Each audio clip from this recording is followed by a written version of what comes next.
লা তাকনাতু মির রাহমাতিল্লাহ। ও বান্দা, আমি আল্লাহর রহমত থেকে তুমি নিরাশ হইও না। তুমি যদি বান্দা আসমান পর্যন্ত যদি গুনাহ করতে করতে আসমান এবং জমিনের মধ্যবর্তী যে জায়গাটা আছে এই জায়গা পরিমাণ যদি গুনাহ দিয়ে ভরে দাও, তারপরে আল্লাহ তোমাকে ক্ষমা করবে। ও দাহিয়া, বলো কি এমন তুমি গুনাহ করেছো যে গুনাহ আল্লাহ রাব্বুল আলামিন তোমাকে ক্ষমা করবে না?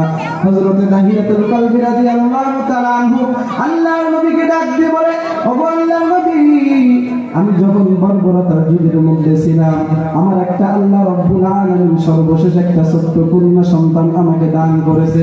ও আল্লাহর নবী, আমি যখন ছোট্ট সন্তানের বাবা হইলাম, আমি যখন ব্যবসার কাজের মধ্যে বাজারে গিয়েছি, ব্যবসা করার জন্য বাজারে গিয়েছিলাম, ও আল্লাহর নবী, বাড়ি থেকে কে যেন আমাকে ডাক দিয়ে বলল, দাহিয়া, তোমার একটা কন্যা সন্তান হয়েছে, তুমি বাড়িতে যাও।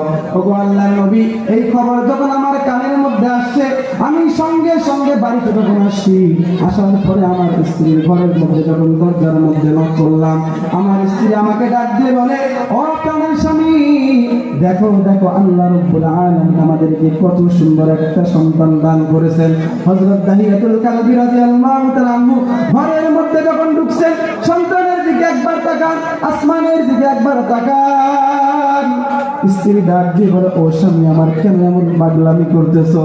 ও স্বামী বলে, একবার কেন সন্তানের দিকে তাকাও, একবার আসমানের দিকে তাকাও।